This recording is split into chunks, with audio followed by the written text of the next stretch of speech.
esta presentación que voy a hacer se ha hecho un poco deprisa porque nos ha fallado la persona que la iba a hacer.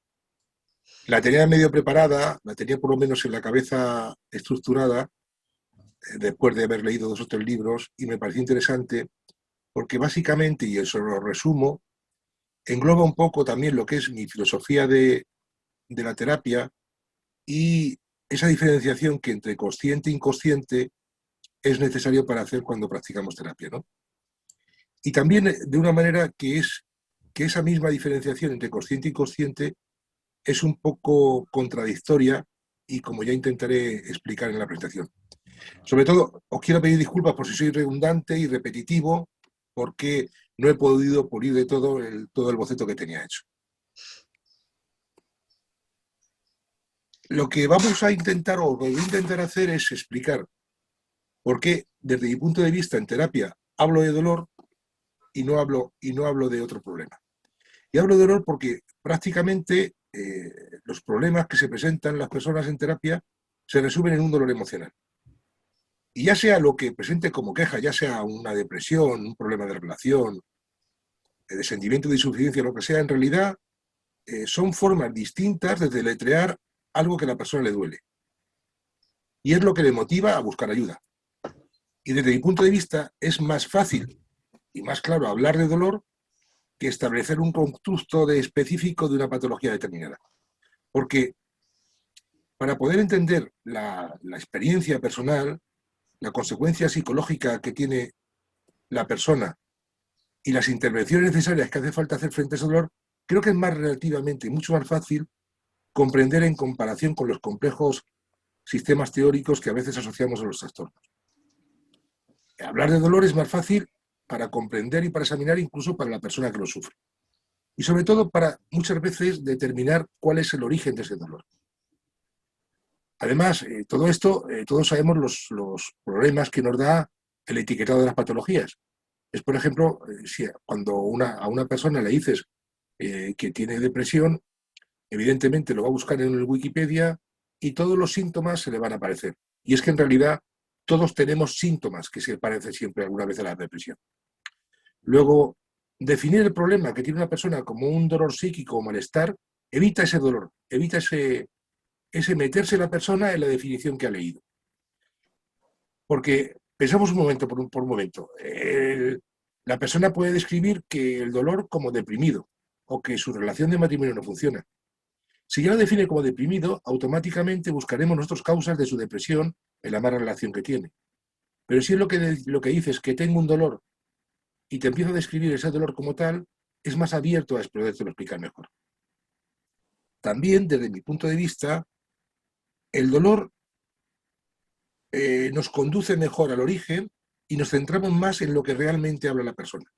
Porque entonces nos habla desde sus palabras, nos explica sus miedos, su sugestividad y evita esa utilización de la información que recibe por fuera, ¿no?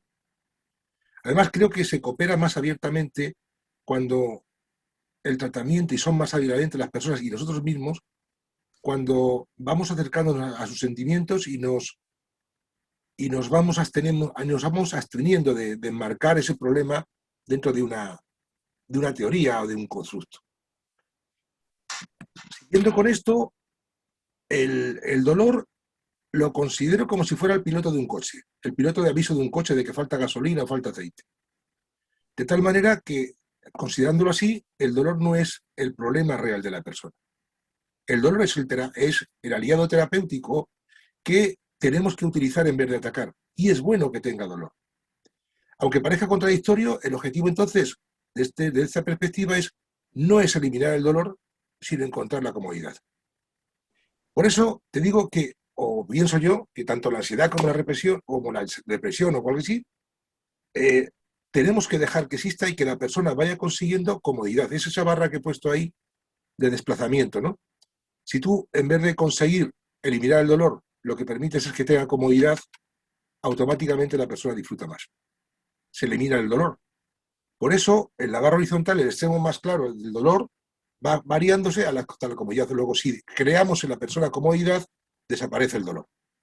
Y luego el objetivo, desde mi punto de vista, sería motivar a la persona a que tenga pensamientos, sentimientos y comportamientos que le produzcan placer. Y a medida que comienza a pensar y comportarse de una forma que le produce placer, desaparece el dolor. Luego, en vez de la terapia convertirse en una lucha contra algo, sino se convierte en un proceso, que lo que intenta es en construir, en sumar y en fomentar que la persona tenga pensamientos y experiencias que le provoquen comodidad y placer. Pero esto, aunque parezca una cosa, por cierto, en la parte de abajo tenéis siempre las referencias de dónde he cogido toda la historia, ¿vale? Y si os fijáis está nuestro querido. Entonces, en lo que estamos hablando, lo que me estoy apuntando es al proceso o al movimiento del bienestar, donde tanto el humor, la risa, como las situaciones agradables generan el proceso de curación. Ahí tenéis un señor que se llama Cousins, que fue el primero que lo experimentó en el 67, donde hablaba que 10 minutos de risa le proporcionaron a él 2 horas de sin dolor. Pero hay un estudio más amplio de 1.600 personas hecho de intervenciones quirúrgicas donde se ayudaba a las personas a utilizar el humor y los recuerdos agradables o placenteros para desplazar la conciencia de dolor en esa operación dolorosa. Y fue un estudio que se hizo casi en el año 2000. También toda esta situación, todo este beneficio del buen humor o del recuerdo positivo se ha dado mucho en quemados. Luego, este desplazamiento o este planteamiento, mejor, en la terapia, el objetivo es descubrir cómo cualquier persona puede experimentar bienestar, esperanza y satisfacción, a la vez que la patología se desplaza. De alguna manera sería enseñar a la persona a cosas que valgan la pena, que la persona aprenda a procurarse salud mental, salud psicológica, y que lograr también que él haga cosas buenas para él, motivándole y capacitándole de que lo haga. De que son conscientes, de que son útiles y que, en definitiva, y esto lo más relevante creo que de esta postura es que si la persona tiene dolor, es que a nivel consciente tiene dolor, es como decir que a nivel inconsciente sabe que es no tener dolor. Luego, de alguna manera, si a nivel consciente tiene un dolor, fuera de ese nivel consciente, y vuelvo a repetir la palabra, él sabe cómo estar sano. Luego se trataría de descubrir cómo él estaría sano. Pero entonces el key de la cuestión viene ahora en, perdonad que me pasa de diapositiva, cómo es el inconsciente, ¿no? ¿Qué definimos como inconsciente? El inconsciente, no, desde mi punto de vista, no es el de Freud ni el de Jung. El de Freud es toda la represión, una represión inconsciente que al final termina en un deseo, y como dice por ahí, anhelos incestuosos y perversos, o como el de Jung, que es un místico y donde define los arquetipos que no son universales, ¿no? Más bien yo creo en el inconsciente de Erickson, que decía que la dicotomía consciente-inconsciente es una forma sencilla y simple de poder entendernos y poder hablar más ágilmente, ¿no? De tal manera que cuando hablamos de inconsciente, más bien nos referimos a esa serie de cogniciones, de percepciones e incluso de emociones que se producen de forma automática y fuera del rango normal consciente que tenemos. Y esto lo que nos lleva es a pensar que el consciente es limitado. Porque si nos damos cuenta, tenemos una cantidad de percepciones que están fuera del rango consciente. Tenemos cantidad de actividades mentales que la mente inconsciente realiza por nosotros de una manera asombrosa, desde hacer la digestión, rascarnos de forma automática una picadura, cuando se nos encoja el cuerpo porque vemos un accidente o hasta cuando salivamos en verano porque vemos una cerveza fresquita. Y esto y mucho más lo hacemos de forma no consciente, fuera de ese rango consciente. Luego experimentamos que nuestra conciencia aparece en nombres, fechas, conceptos, incluso tenemos reacciones emocionales que surgen de la nada. Luego, también podríamos considerar, según esto, que el aprendizaje se solidifica o se convierte siempre en consciente. Y eso es algo que creo que todo lo tenemos claro, de que parece que todo se convierte en consciente. Y son las 4 fases de la competencia de que habla Braudel, ¿no? Esto sí lo vemos como el niño que ve la bicicleta.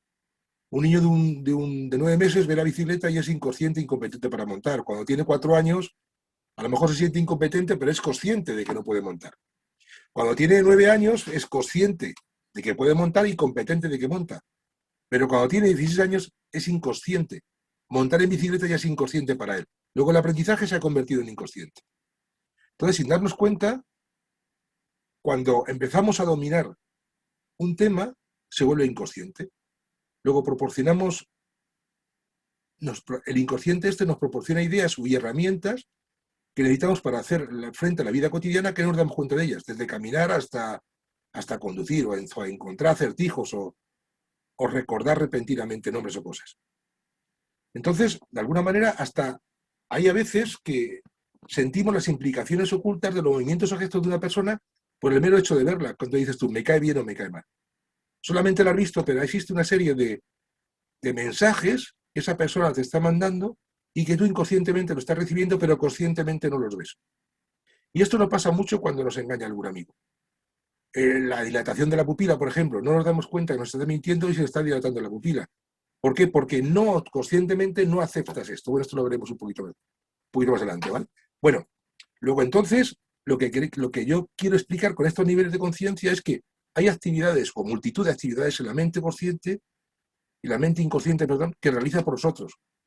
Lo cual sugiere ya que esa dicotomía tan sencilla de consciente y consciente es solamente conceptual para poderos explicar, para poderos entender mejor. Siguiendo con esto, podemos pensar entonces que cada uno de nosotros tenemos partes que actúan como si fueran mínimos autónomos. Y por mucho que nos guste pensar que tenemos muchos niveles de actividad, todos no son monitoreados de forma coherente y sobre los cuales podemos tener un control. Luego yo creo que empezamos a tener menos control de que pensamos sobre todo lo que nos sucede alrededor. Siguiendo con esto, entonces, ¿dónde está el consciente y dónde está el inconsciente? ¿Dónde está lo que queda fuera del consciente? Pues si analizamos un poco cómo ha ido las neurociencias en la evolución, ¿no? Tenemos que Kostler, este hombre, hablaba perdona, de una división vertical del cerebro, ¿no? Pues eso, el reptiliano, el emocional y tal. Después de este hombre vino Gazzaniga, este de aquí, que fue el que hizo la división horizontal del cerebro, el izquierdo y el derecho, ¿no? El lógico e integrativo. Y entonces este ya empezó a hablar de que se notaban atributos en cada hemisferio cerebral y que esa dicotomía parecía ya empezar a ser como real. Perdonad que os paso la diapositiva bien. Y entonces Gazzaniga lo que explicó o lo que dijo es, bueno, si tenemos un cerebro izquierdo o un derecho, y entonces existe como la necesidad de explicar que existe un hemisferio dominante o una parte dominante de la persona para poder explicar la cantidad de acciones que realiza y que puede realizar. Siguiendo con este planteamiento, evolucionó la cosa a estas 4 partes que fueron como graduales dentro de las explicaciones que le dieron a cada uno de ellos, ¿no? Esa noción de los sistemas mentales, Fodor decía que hablaba de la modularidad de la mente y decía que había minimódulos o minimentes que ya estaban descritos en la parte vertical, en la descripción vertical de que se hizo, y que existen como sistema de procesamiento cognitivo separados dentro del cerebro. Y a lo largo de dimensiones diferentes, ya hablaba de dimensiones diferentes.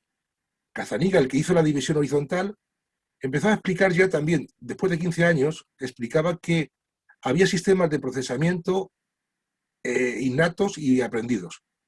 Y esos sistemas de procesamiento estaban localizados, algunos muy centrados en el cerebro y otros que estaban en plan generalizado.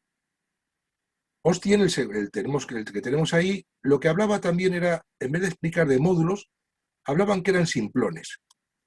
Y decía que cada uno de ellos nos soluciona una necesidad que tenemos. Pero son simplones en el sentido de que no procesaban nada ellos. Para más adelante, la descripción de Blow es que hablaba de sociedad de mentes. Y esto ya no empieza a ser simplones, sino que eran una jerarquía de mini-yoes cooperativos, semi-independientes, con lo cual iban representando las operaciones conscientes que íbamos haciendo. Para llegar a Garner con las inteligencias múltiples, donde explicaba que cada tipo de inteligencia, la matemática, la lógica, la emoción, la acción, la capacidad de relación, representan módulos independientes y separados, y que cada uno forma gran parte del inconsciente.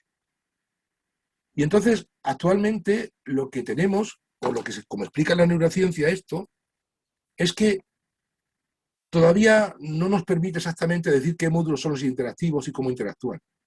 Pero sí es verdad que se habla de que hay unos mínimos mentales, como si la tasa habitual, la tasa o la inteligencia, depende de cómo lo queramos saber, auditiva, visual, gustativa, y todo eso está integrado dentro de centros como un centro de procesamiento.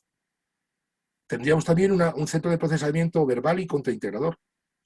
Tendríamos centros emocionales, centros de coordinación de movimientos, centros de integración social, incluso centros que nos permiten crear ese mapeo completo de nuestro entorno. Si observamos esta lista de módulos o mini mentes o mini yoes de forma separada, es como, y yo creo que Cecilia se acordará de este detalle, es como el catálogo de talentos que hablaba Alberto Sánchez Bayo, nuestro antiguo tesorero que paz descanse, ¿no? Y de esas habilidades humanas que cada uno lleva en cada uno de esos tipos.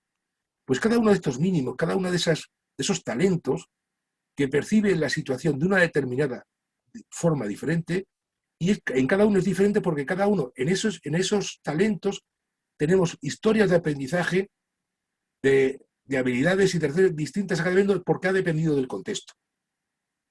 Puesto que cada uno de esos módulos de aprendizaje se ha potenciado o ocultado en ese momento.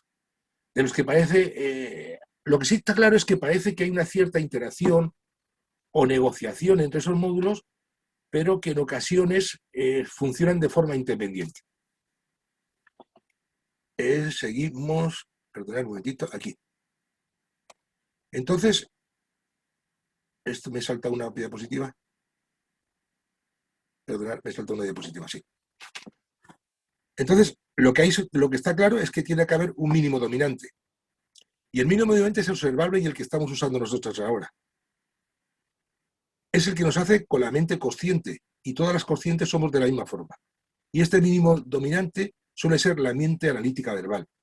Y tiene la función porque la mente analítica verbal, lo que pensamos es que lo verbalizamos. Y entonces es donde ofrecemos etiquetas lingüísticas, diferenciaciones y sobre todo categorizamos. Cuando verbalizamos, es decir, cuando hacemos un razonamiento verbalizado y lo expresamos, la mente consciente es la que usa esas directas etiquetas que nos sirven para derivar reglas donde se instalan los valores, las creencias y sobre la forma en que deberían ser o no las cosas. Y esto, a la hora de terapia, del dolor en terapia, es cómo deberían no ser las cosas, es con lo que realmente nos genera el dolor.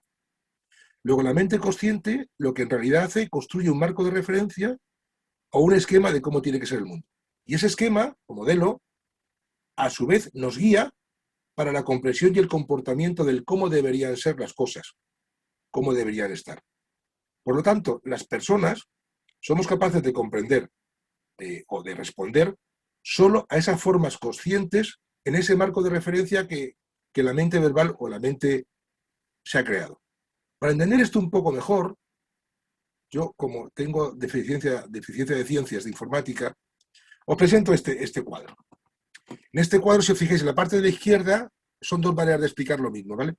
En la parte de la izquierda tenemos cada cajita de estas, vendría a ser un módulo, vendría a ser una interacción o un input que nos viene de fuera. Imaginaros un sonido que no tenemos de perfilar, una imagen que no nos hemos dado cuenta, la picadura del mosquito, la sensación de que estamos salivando, algo que no nos damos cuenta, o que sí nos damos cuenta. El consciente, lo que hacemos es que si nos pica, en ese momento, si nos pica el mosquito en ese momento y somos conscientes, en ese momento nos pica el mosquito. Pero cuando nos pica el mosquito, eliminamos todo el resto. Solo cogemos una sensación cada vez, porque es la que podemos pensar. Mientras que el inconsciente, en todo ese bloque, le pica el mosquito, me rasco, me está picando también la nariz, me estoy colocando las gafas, estoy mal sentado y me coloco, recoloco los pies. Todo esto son acciones que no las pensamos, que son inconscientes y que son sencillas de entender. Visto de otra manera, sería el tema de la luz. En el ejemplo de arriba tenemos la mente consciente. Si es como un péndulo, en la siguiente bombilla solo se encenderá cuando la primera le dé la segunda. Y así sucesivamente. Entonces ahí vamos hablando de que la mente consciente es serial, después una cosa que otra.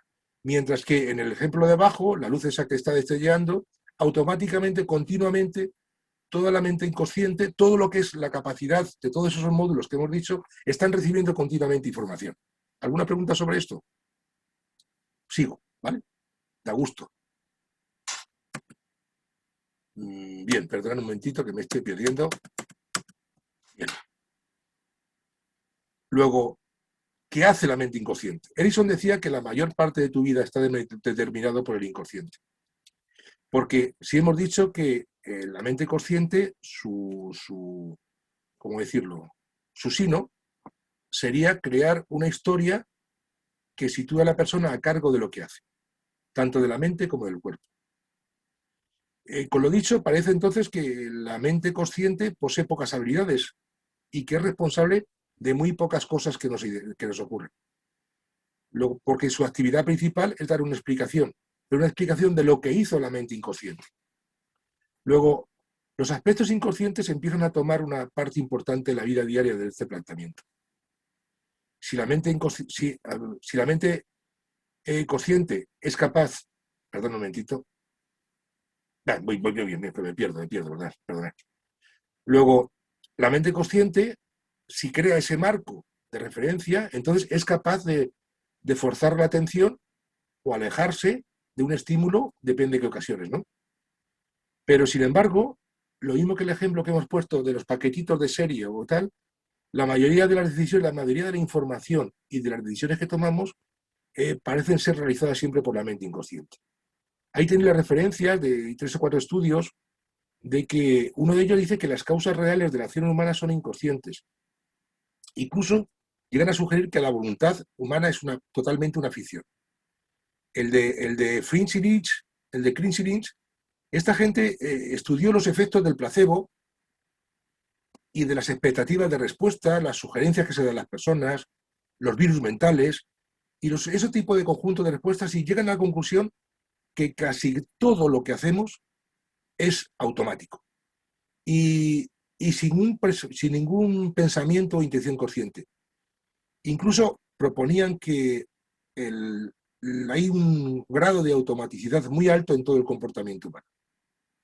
De alguna manera ellos decían que tenemos un piloto automático que nos hace llegar a un destino diferente al que al principio pretendíamos.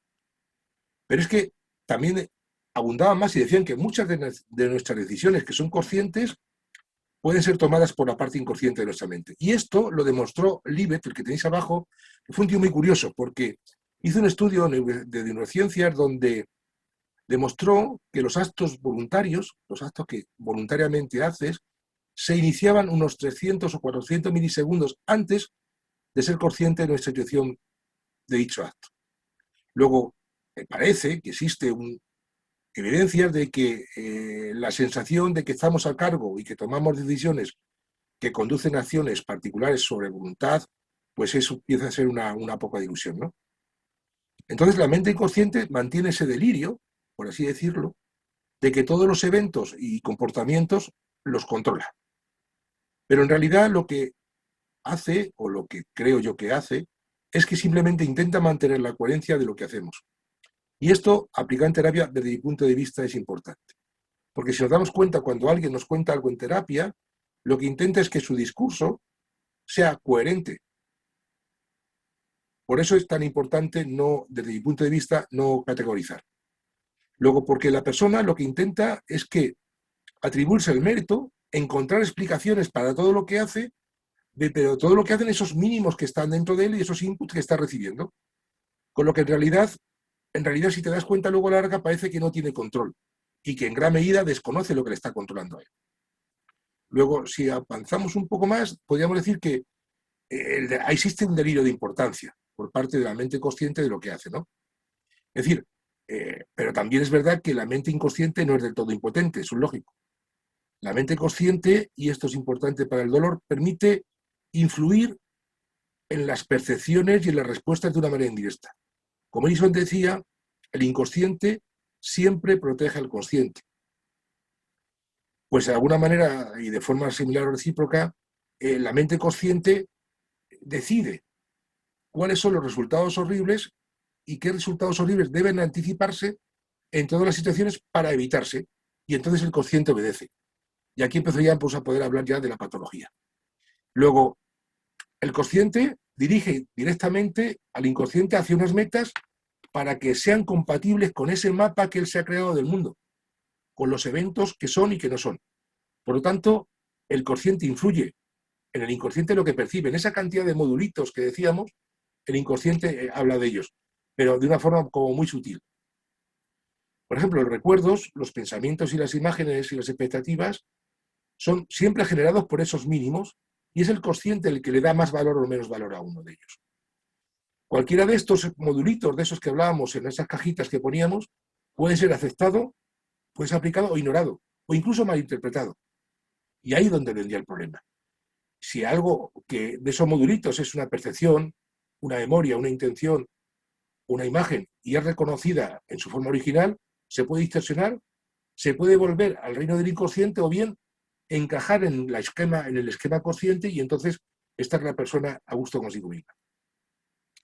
Porque las cosas que entran en demasiado en conflicto con ese esquema que la mente consciente, la que es serial, tiene, son rechazadas. Por eso, la mente consciente también puede malinterpretar y muchas veces lo que hace simplemente es perder parte de la información porque simplemente no puede prestar atención a todos los eventos que ocurren. Porque tanto la persona, imaginemos que estamos leyendo un libro, hay cantidad de información que te llega alrededor que tú no la tienes en cuenta porque no es importante para ti, porque tu consciente está en otra cosa. Luego, esa fuente de información que tú pasas por alto o que ignoramos, porque son demasiado pequeñas o porque no necesariamente son importantes, a veces pueden entrar en conflicto con esa forma de ver el mundo, con ese marco que tú tienes. Por ejemplo, lo que comentábamos antes de si una persona te cae bien o te cae mal, tú dices, no sé por qué me ha caído bien o me ha caído mal. No sé por qué. Es que has visto, sin darte cuenta, el inconsciente te está avisando de que hay algo mal que no funciona con tu marco de referencia, con tu marco de percepción. Con lo cual, lo que existe es un desfase entre la información que recibes y el cuadro que tienes. Entonces, el problema que se presenta aquí es que la mente consciente debe mantener una especie de negociación para mantener su marco de referencia para sentirse cómodo. Y a veces tiene que evitar todo lo que la mente inconsciente le dice. El problema es que la información que se deja pasar o que bloquea o que ignora también se alenta o se desalenta. De alguna manera, la información que permites entrar es la información que vas a usar. Luego, la persona, podemos decir que está llena de unos especialistas que trabajan para ella, donde el flujo de la mente, de entre mentes, funciona bien, es como la persona tiene una forma de funcionar fluida y correcta. Pero si el líder, es decir, el que dirige la acción, que viene a ser el consciente, crea un mapa de sí mismo que está distorsionado por la información que le llega o sesgado porque no permite que esa información le llegue, experimenta el conflicto. Y de ahí la falta de coordinación, la desinformación, incluso el dolor. Luego esa relación entre estas dos mentes, entre esa relación dañada entre las mentes, es lo que desarrolla los síntomas que hacen experimentar dolor y sufrimiento. Pero esa desconexión que existe entre las mentes, esa lesión puede ser impuesta desde fuera o autoimpuesta. Desde fuera, pongamos el ejemplo del padre que no permite que el niño llore. Automáticamente el niño tiene una desconexión entre su sentimiento de llorar, la emoción de llorar, de tristeza, y la expresión de tristeza fisiológica que es llorar. O bien autoimpuesta. Cuando, por ejemplo, no queremos percibir que alguien nos está mintiendo. Y nos negamos a aceptar que esa persona nos está mintiendo. Y a veces, por más que te lo expliquen, siguen negando que esa persona te ha impuesto. Con lo cual, al final, terminas engañado. Con lo cual tienes otra vez el problema, ¿no? Entonces, esto es lo que nos lleva, ya sea impuesto o autoimpuesto, a una relación en las mentes que está lesionada. Y como consecuencia, existe entonces una incapacidad de usar los recursos, todos esos modulitos inconscientes que tenemos, de forma positiva. Y el resultado a la larga es el dolor. Porque vamos a ver cómo funcionaría esta disfunción entre mentes, cómo funcionaría en la ansiedad, bueno, en esto he puesto 4 o 5 ejemplos para poderlo entender. En la ansiedad, por ejemplo, suele darnos cuenta que la ansiedad es el resultado de imágenes fugaces, muy vividas, de cosas que pueden resultar dañinas en el futuro. Ataques cardíacos, accidentes, una burla que te hagan, una vergüenza que te hagan pasar. Las personas que padecen ansiedad parece que han enseñado a su inconsciente a ver el futuro continuamente, una búsqueda continua de cualquier cosa que pueda salir mal. Su ansiedad les lleva a constantemente a estar inmerso en el peor escenario posible, con lo cual la persona sufre más. De igual manera, los ataques de pánico y las fobias. Involucramos a imágenes o el inconsciente siempre nos muestra imágenes de estar siempre constantemente imágenes que nos pueden hacer daño. El espacio cerrados. El inconsciente nos puede dar la capacidad de experimentar hasta corporalmente todas las imágenes o sensaciones de que el edificio se derrumba. Las personas susceptibles, estas que son muy irascibles, o como se dice, las que tienen la piel sensible, por ejemplo, están siempre inconscientemente buscando señales en los demás que consideren un ataque a su persona. La depresión no deja de ser una visión continua de un sentimiento desagradable de que se ha tenido anteriormente. Entonces, hablando así o entendiéndolo de esta manera, las personas tenemos habilidades inconscientes que nos enseñan a conocer ni a utilizar correctamente, luego que esa relación entre las mentes, inadecuada, da como resultado el dolor. Y el dolor se deletrea como ansiedad, como pánico, como fobia, como depresión. Y a veces también lo que produce es un miedo injustificado a las propias habilidades. No quiero, si os habéis dado cuenta, muchas veces el problema del dolor en consulta es que la persona no quiere saber nada del dolor y es capaz de hacer verdaderas barbaridades con tal de no sentir el dolor. Y ya cuando no puede más es cuando lo siente, ¿no? Y en terapia, este planteamiento es ericksoniano, claro está. Más que buscar una explicación teórica del qué, busca más el qué, perdona, que el por qué. Y es lo que hablamos. La personas, la incomodidad la intentamos ocultar. Y perdona que José accedió. Preferimos ocultar lo que nos pasa y sentir el dolor. Por eso hay tantos, y perdona la frase, está la copiado, ¿no? Tantos estoicos intentos de sobrellevar la ansiedad, la depresión, las adicciones o los problemas de relación. Porque nos creemos muchas veces que ignorando el dolor se puede superar. Como el dolor psicológico, y ahora en terapia, lo que se plantea es que conforme se revele el dolor, así podemos mejor encontrar los síntomas del cliente. Porque de esa manera, conforme él lo explica, podemos entender sus síntomas con sus palabras, saber los temas que evita, las imágenes que pasan por su mente y las palabras que usa para entender bien sus pensamientos y los significados que son suyos. De ahí mi hincapié en la no, la no diagnosticación de su dolor. Espero que me haya explicado cuando digo que el inconsciente siempre nos dirige a la atención a problemas no resueltos y a esas lesiones que están desatendidas. Y ese es el pilar de este planteamiento terapéutico. Porque nosotros usamos herramientas y técnicas para buscar ese lugar desatendido, ese lugar del dolor. Porque lo que intentamos, o lo que yo creo que hay que intentar, es oír al inconsciente para que nos guíe a dónde está la fuente. La persona en terapia la enfocamos hacia su malestar para que descubra, para que nos cuente su problema. Ya sea lo que sea, recuerdo, imagen, creencia, lo que quieras, para poder saber cuál es su problema. El problema aquí no estaría tanto en saber por qué se ha roto el brazo, sino en saber qué hueso está roto. Nos da igual ya por qué se ha roto el brazo. El problema es que hay que cabecillarle el brazo. Vamos a solucionarlo. De ahí está que es más importante saber el qué le duele que por qué le duele. Y esto ya lo hemos explicado, ¿no? Bien. Esta es la parte más, desde mi punto de vista, más, que es como el resumen, el colofón.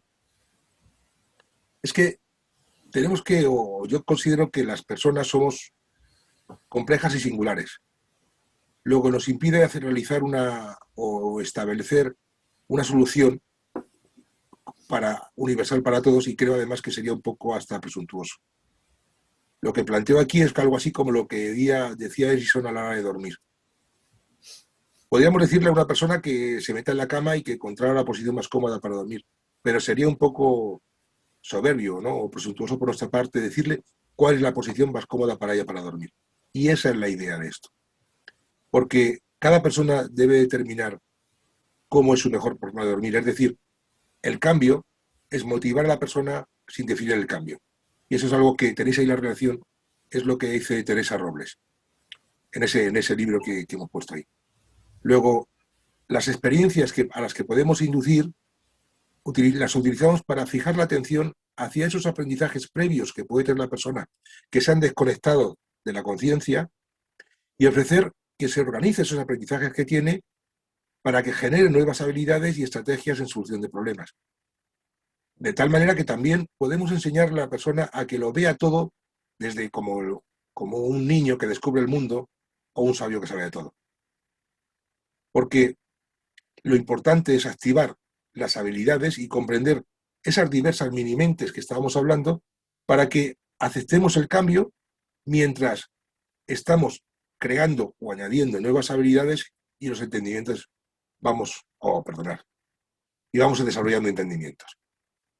Luego, de alguna manera, lo que intento explicar es que la terapia es abrir las puertas para que la persona acepte que en ella están los recursos internos, que en ella está la manera de resolver los problemas de su manera única, porque es a ella la que le duele el brazo, por así decirlo, sin interferir en sus prejuicios y en sus preocupaciones conscientes.